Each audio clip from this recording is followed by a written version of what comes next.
বলেন না, বলেন না, কেমন আছে? ওটা বাবা না, ওনারা আসতে দেন না, ওনাকে আসতে দেন, ওনার পাশে বলেন না দাদা।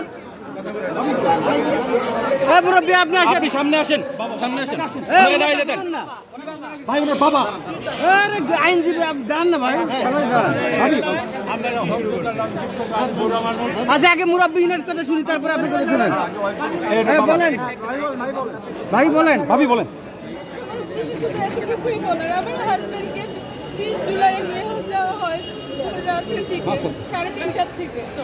তো তাকে সুস্থ স্বাভাবিক একটা মানুষকে নিয়ে যাওয়া হয়েছিল, 40 ঘন্টা তার উপরে মানে তার নিখোঁজ ছিল। অমানবিক নির্যাতন তার উপরে করা হয়েছে, কোর্টে উঠানো হলো 22 তারিখে। তখনও সে মোটামুটি একটু মানে চাইছিল একটু, বাট 5 দিনের রিমান্ডে মানুষটাকে উপরে এত অমানবিক নির্যাতন করে। চোর না, ডাকাত না, সে ডাকসু স্বামীর বৃদ্ধি, একজন মেধাবী স্টুডেন্ট। সে হাঁটতে পারতেছে না, তার মানে পা উপরে উঠে, মানে এটা তো কোনো একটা মানে না, আমরা একটা বিষয় আপনি বলি, মানে কিভাবে যে বলবো এই কথাগুলো। আমার ছোট ছোট দুটো বাচ্চা, একটা 1 বছরের আর একটা 5 বছরের।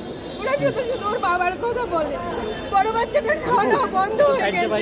সেই মানুষটাকে যখন এই অবস্থায় দেখতে হয়, অন্তত আর যে অবস্থা তাকে করা হয়েছে, তার এখন ইমিডিয়েটলি তার ট্রিটমেন্ট দরকার, বিশেষ করে চিকিৎসা। আগে তো